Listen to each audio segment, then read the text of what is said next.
morning, everybody. Hope y'all are doing good today.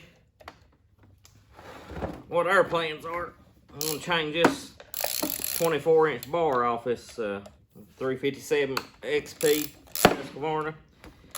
And I've got an 18-inch bar I'm going to put on it. Haven't had it on there in a long time. But I was going to be cutting up some wood, firewood and stuff, or hope to be.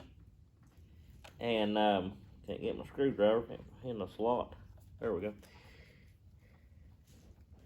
Anyways, I was going to be cutting up some firewood and things, and I didn't want this big bar on there. And we'll probably run down and cut a locust, a dead locust that's down here on that new road that I built. And that'll probably be the last thing I'll get out of there for a little while.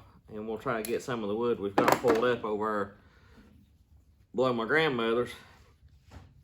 Wanting to get it transferred from where I've got it piled, the logs, up closer to the house where we can work it up and not have to handle it so many times. And once it's sawed and split, just drag the wood up there. But the reason I hadn't been pulling it on up there is the shortest way to go. It's too narrow, and there's some trees, limbs and stuff that I can't get under in a blackheart cherry tree, and I don't want to cut the limbs out of that tree because it produces good cherries. So I've just been piling them down there on what we call the playground, and the reason it's called the playground, they dozed it out there to have a flat spot for the kids to play and stuff a long time ago. But we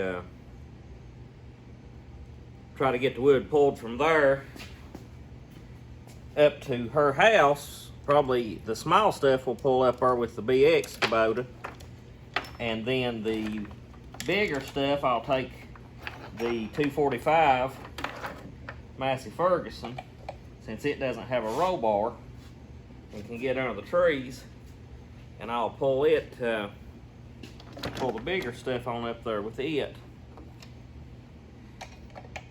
And then we don't want a whole bunch up there either. We'll kind of pull it up as we're sawing it.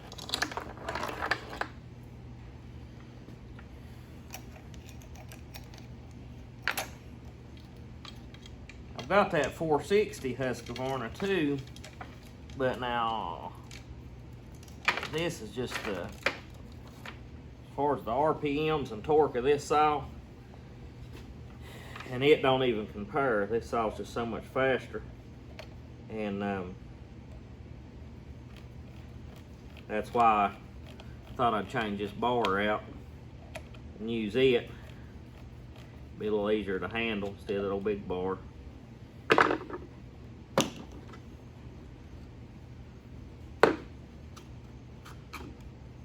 Scrape some of this stuff out over here to the trash can real quick.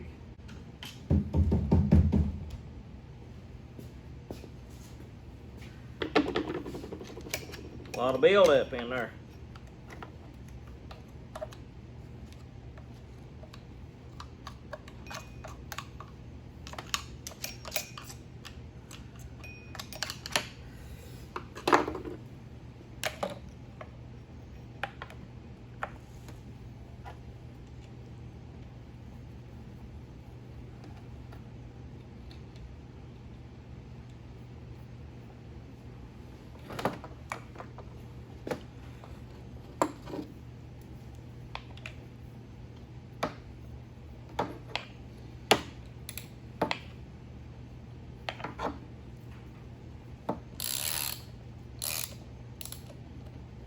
Run them up there a little bit, and then I'll finish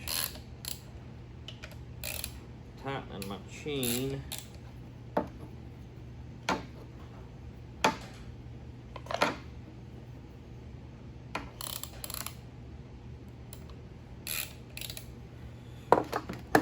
Now, by no means am I a chainsaw expert, but what I like to do is hold up on my bar and run it up till the chain touches good. And if you can still pull down on it a little bit, but it doesn't pull too much. You've got it pretty close. I'll snug it up just a little bit more. Keep hold on that bar, or you could prop that bar up with something, put your 2x4 under that end and to hold it.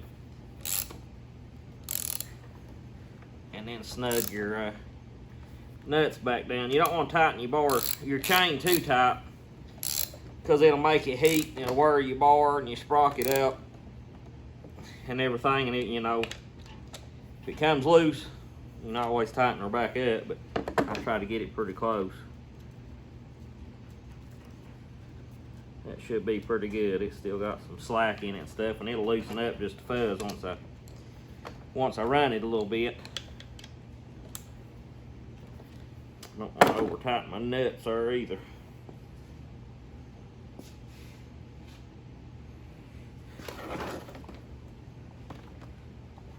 It's a little gas and bar oil.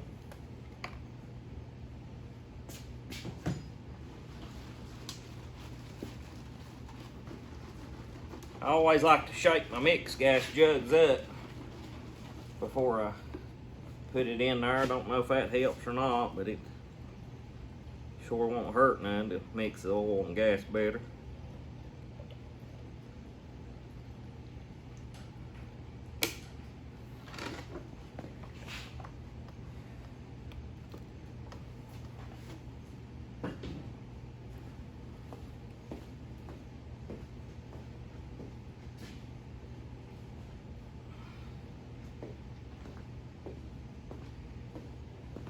This bar and chain oil, it's Harvest King, comes from Royal King, and some of the best bar and chain oil that I've used. I like it. Like it really well.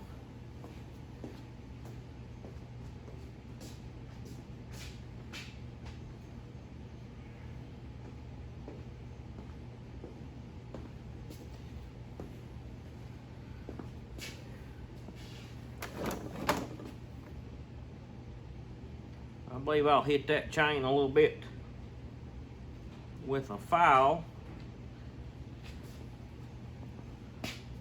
and then we'll be ready to go.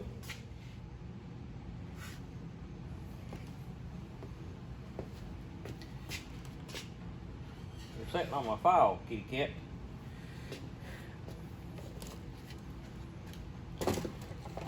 I like to put my saw on a vise when I sharpen it. And what I'll do is line up with the little mark on the tooth to get my angle. Give it just a little bit of an upward tilt on the file like this. And then as I push through the tooth, I kind of roll my file. Maintain that angle, but give my file a little bit of a twist as I come through. That way it's not wearing on the same spot on the file the whole time. And then as I come back to the next tooth, I'll rotate my file half a turn and do it the same. See, I ain't giving it a lot of twist, but just a little.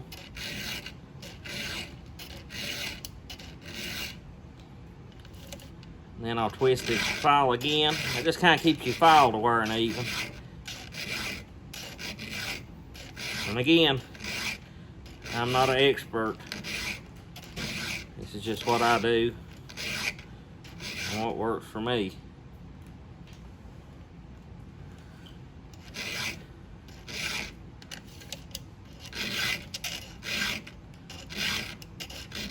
And I find that if your file's dragging pretty hard,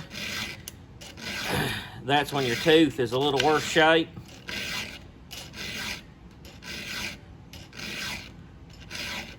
As it starts to file easier, you're getting it pretty close to where it needs to be.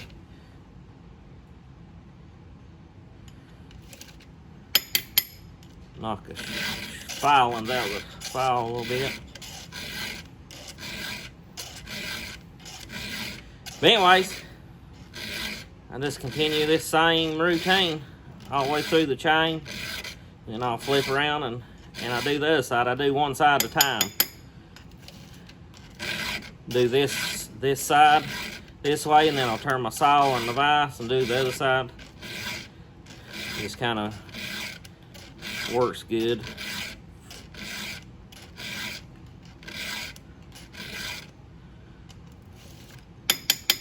But I'll catch you back here in a little bit.